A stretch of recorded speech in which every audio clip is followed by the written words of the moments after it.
What's up, AD? Welcome to Gerryland. Come on inside.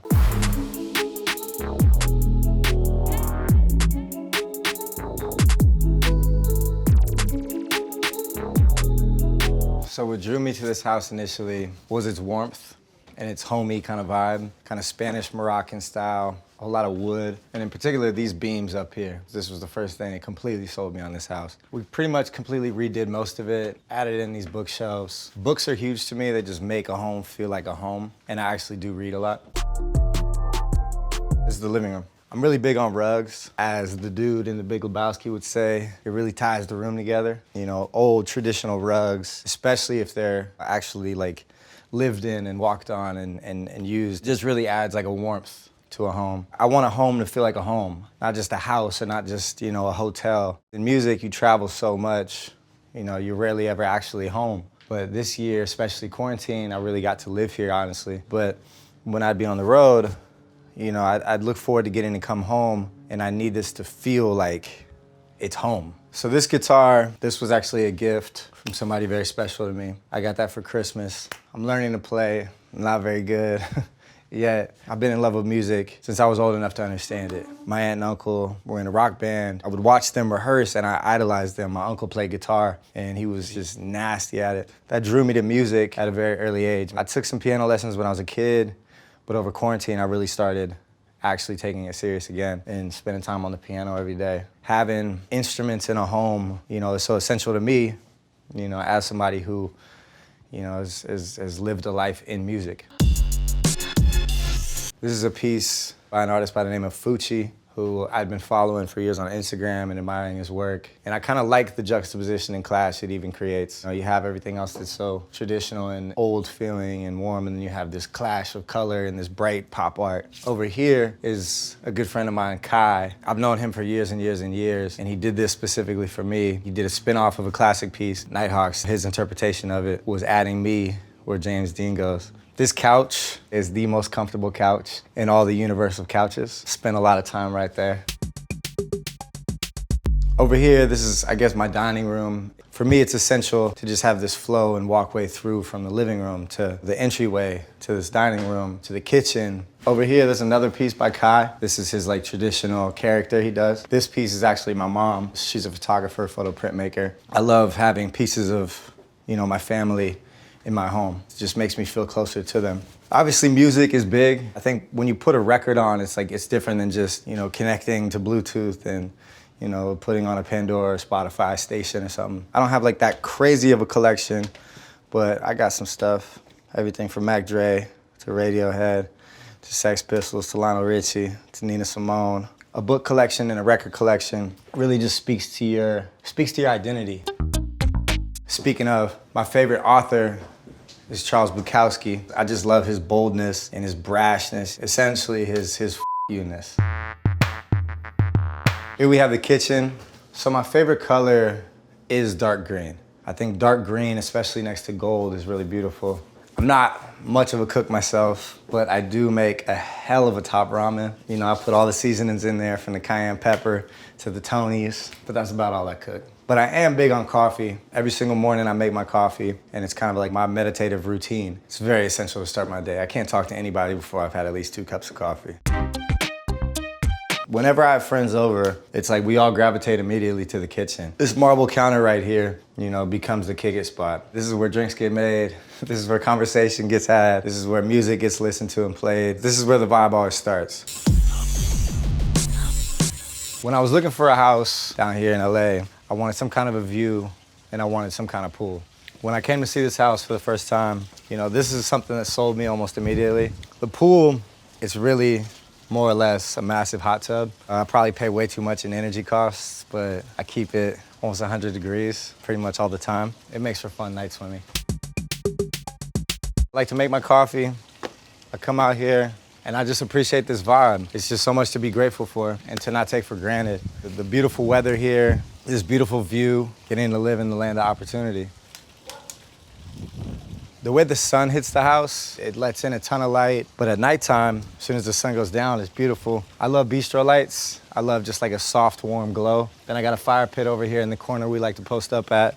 It's a chill smoking spot. There's a lot of nights where cats end up flipping off of this rail and into the hot tub and going for night swims. Anything goes at Gerryland. This bathroom I worked on with my interior designer, and I wanted it to feel like a completely different vibe from the rest of the house, like almost like you're on an acid trip or something. So it's super dimly lit. We picked up this wallpaper to just be super trippy. And then there's a piece in here by a good friend of mine, an artist by the name of Nate Turbo. It says, "Give me all the partying." Yeah, this bathroom's just a vibe. So from upstairs to downstairs, you know, it's all kind of connected and it's not really that separate. This is a piece by my homie Cyph. This is a good friend of mine, one of the first people I met in New Orleans, one of my best friends, my brothers. He's kind of stopped rapping and took up painting, and he's just become incredible at it. And I always like to support the homies and support art in general. This piece was a gift from another good friend of mine, Ashley Longshore. It's a painting of one of my favorite rappers of all time, obviously Lil Wayne. I love pop art, and I love what she's doing with her whole career. You know, to get this as a gift from her, that meant the world.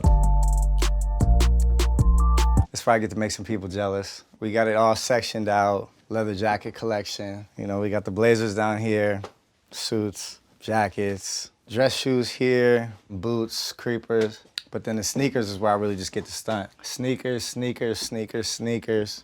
The Air Mags, Back to the Future. If I could pick out one thing in this entire closet, it's my favorite piece. It's either there's a certain Saint Laurent jacket that I've worn for so many years that it's become like a second layer of my skin. Either that or these right here. This is my holy grail in terms of sneakers. It's the Nike SB Pigeons. Crazy controversy over when these were released. The irony is I'm actually totally afraid of pigeons. I have a weird phobia of birds, but for some reason this shoe, I just felt like it's the most beautifully designed, and then all the lore behind it and how rare it is. That's a pair that makes people upset.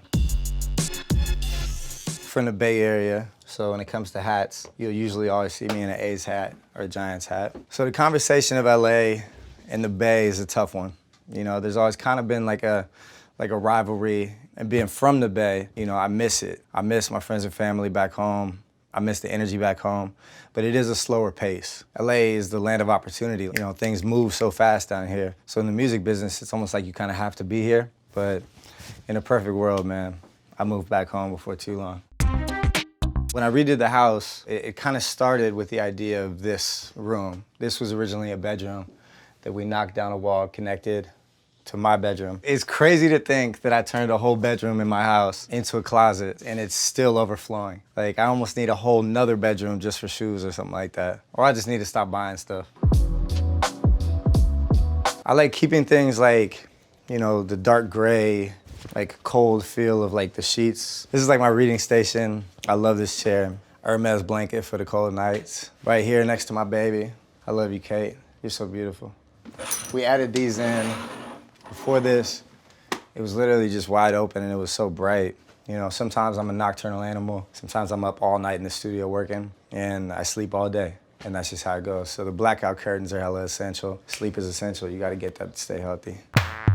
This might be the most genius idea I've ever had. Love it or hate it, but keeping a fridge in my bedroom full of waters is the most essential. Wake up in the middle of the night, parched, just come right here, just get you a water. I love this piece. I guess it's a little dark to have in a bedroom, but it is what it is. The archway into the bathroom, this was here when I moved in, and it was another thing that attracted me to buying the house. You know, this kind of Moroccan, you know, Spanish feel to it. It's another thing that adds warmth, you know, to homes, in my opinion. I've never been a fan of like the super cold, sterile, super geometric, you know, big wide open, super modern homes. I like it to feel like a bit older with more character. So we kind of went like Bruce Wayne, super masculine with the bathroom. I'm pretty big on minimalism, as you can see. Yeah, big walk-in shower, wonderful steam room with the eucalyptus. I love steam rooms. So that was one of the things I knew I wanted to do with the house, is turn this shower into a steam room. It's a vibe. You gotta sweat out everything. Sweat out the night before, if you will, you know?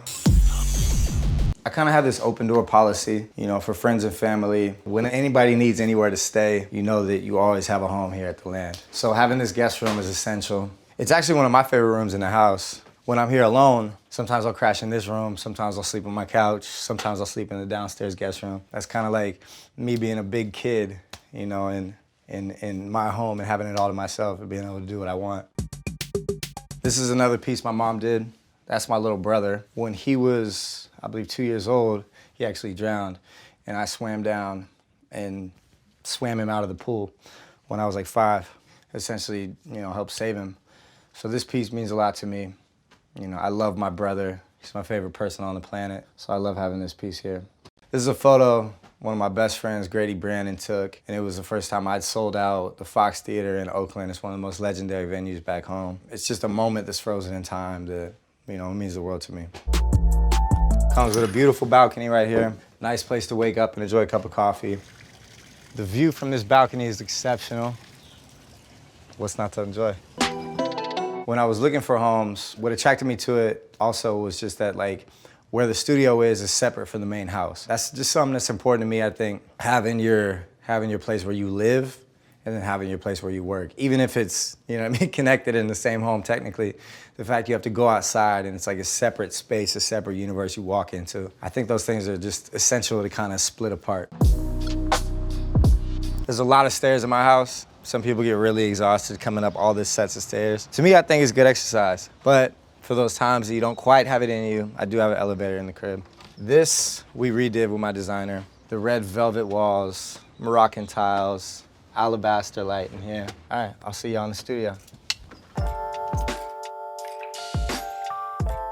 So on the upstairs level, this is kind of like the lounge, kick it spot for the homies. I love neon. I've always loved neon. My dad's an artist as well, and he did a lot of art using neon. So I think I was always just kind of attracted to it. It feels good to just walk past these. They're reminders of, who you are and your accomplishments and all that. It's also a reminder of gratitude. But this right here is my most prized possession in the whole entire home. Kobe Bryant was my hero. I have a tattoo for Kobe right here. And this was a birthday present a couple of years ago before he passed. I had met him after a game, and the first thing he says to me, he says, "Yo, young Elvis." And he told me to chase the Beatles and to never give up and to just want to always be great and to always, remember that Mamba mentality. And it was crazy, the motivation that somebody could give me, in just a brief exchange like that. But this gift meant the world to me because it was forever and it was tangible. It says, "To G-Eazy, do the phenomenal." Signed, Kobe. Imagine walking past that every day you go into the studio. How could you not want to be great? As we enter down these stairs, you transport into a different universe. And this is where the magic gets made, man. Again, I'm really big on rugs, especially in studios. I love to work on a song and then sit down and lay down on the rug and listen to the song and hear how it sounds from the floor. I might be weird like that, but that's my vibe. I did most of the Beautiful and Damned in this room. I did the majority of my new album, These Things Happen Too, down here as well. It was tough because quarantine, at first, nobody was seeing anybody, so it was just me down here. But then my engineer and producer, he moved to Zimbabwe. So most all the quarantine, it was just me down here. I had to reteach myself how to engineer again. I had to reteach myself how to produce most of my music again. So it's literally just me down here in this room, sitting at that keyboard, making the music from scratch. Whenever I'm working on a new song and, if I don't have any of the homies over or anybody to ask their opinion to see if it's good or not, I just ask Mac Dre. I got my Mac Dre bobblehead right here. Mac Dre, Diz in Peace, one of the legends from the Bay Area, one of the greatest rappers of all time. Yeah, I'll just play the song, put him on the speaker, and if he nods his head to it, then that's how you know it's a slap. This bathroom I love. I wanted it to feel like a bathroom in New York City at a bar or something cool. The tiles just remind me of New York subways. And again, it's got that dark green. I don't think this shower has ever been used, but it's a beautiful shower. There's probably been times where I've stayed in the studio too long and probably need a shower, but I don't think I've ever actually used that shower, but it looks beautiful.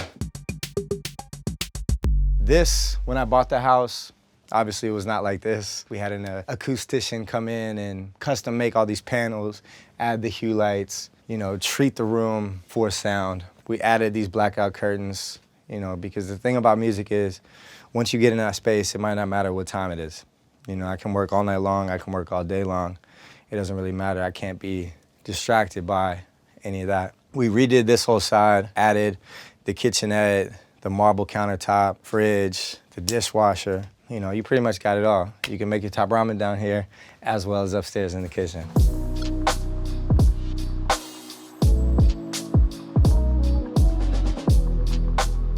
And there you pretty much have it. That's a tour of Gerryland. From the studio where I become G-Eazy, to the home, Gerald's domain, where it's all wholesome. Thank you guys for stopping by. Thanks for checking out my home. Y'all take care.